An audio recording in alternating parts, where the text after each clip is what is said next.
আজকে আমরা হাইড্রোজেন পরমাণুর এনতম কক্ষপথের ব্যাসার্ধ এবং একটা পরমাণুর বিভিন্ন কক্ষপথে ইলেকট্রন যখন থাকে সেই ইলেকট্রনের মধ্যে কি পরিমাণ এনার্জি স্টোর থাকে সেই এনার্জির ইকুয়েশন নিয়ে আলোচনা করব।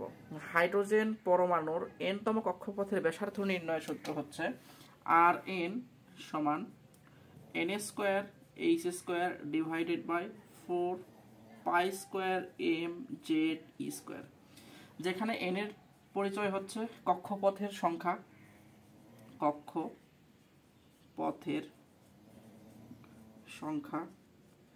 এইচ এর পরিচয় হচ্ছে প্ল্যাঙ্কস কনস্ট্যান্ট। এই সূত্রে যখন আমরা এইচ এর মান বসাবো তখন সিজিএস ইউনিটের মানটা বসাইতে হবে, সেটা হচ্ছে 6.626 ইন্টু 10⁻⁻27 একক হবে আর্ক পার সেকেন্ড, আর্ক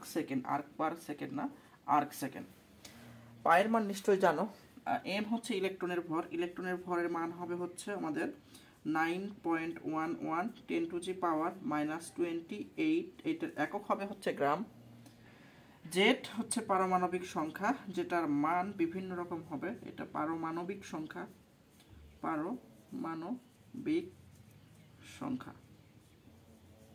আর ই এর পরিচয় হচ্ছে এটা হলো ইলেকট্রনের চার্জ। সিজিএস ইউনিটে ইলেকট্রনের চার্জ হবে -4.8 ইন্টু 10⁻⁻10 ESU। আচ্ছা, আমরা বোর পরমাণু মডেলের যে 3 নাম্বার স্বীকার্য, সেই 3 নাম্বার স্বীকার্যে কৌণিক ভরবেগ সংক্রান্ত কথা বলা ছিল।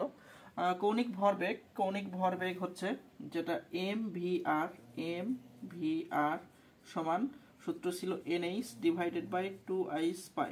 কৌণিক ভরবেগের মান হচ্ছে তোমার H/2I স্পাই এর পূর্ণ সংখ্যার গুণিতকের সমান, ঠিক আছে? যেখানে n এর পরিচয়, nটাই হচ্ছে পূর্ণ সংখ্যা এবং n এর বিভিন্ন রকমের পরিচয় আছে, যখন কখনো প্রথম কক্ষপথ হবে, কখনো 2 নাম্বার কক্ষপথ হবে, কখনো 3 নাম্বার কক্ষপথ, এটা ডিপেন্ড করবে ইলেকট্রনটা আসলে কোন কক্ষপথে মুভ করছে। তো চাইলে আমরা এখান থেকে কিন্তু লিখতে পারি, দেখো যে ভি সমান NH ডিভাইডেড বাই 2I স্পাই ইন্টু এম আর। আমরা এনতম কক্ষপথের যদি বেগের মান বের করতে চাই তাহলে আমরা লিখবো VN সমান উপরে থাকবে NH ডিভাইডেড বাই, নিচে থাকবে 2I স্পাই এম ইন্টু আর। এই আরটা হবে হচ্ছে RN, যে RN এর মান হচ্ছে এই যে আমরা আগের সূত্রে লিখে রেখেছি এনতম কক্ষপথের ব্যাসার্ধ। আমরা এনতম কক্ষপথের ব্যাসার্ধ এবং এনতম কক্ষপথে যখন ইলেকট্রন ঘুরে তার বেগের রাশিমালা দেখছি। এই রাশিমালাটা কিভাবে আসছে আমরা একটু পরে প্রমাণও করে দেখাবো। এরপরে আমরা এনতম কক্ষপথে ইলেকট্রন যখন ঘুরবে সেই ইলেকট্রনের মধ্যে কি পরিমাণ এনার্জি স্টোর থাকবে সেই এনার্জির ইকুয়েশনটা দেখব। খেয়াল করো, ইলেকট্রন যখন এনতম কক্ষপথে ঘূর্ণনশীল থাকে তো ইলেকট্রনের মধ্যে কিছু পরিমাণ শক্তি স্টোর থাকে। তো কি পরিমাণ শক্তি স্টোর থাকে এটাকে আমরা EN দ্বারা প্রকাশ করলাম।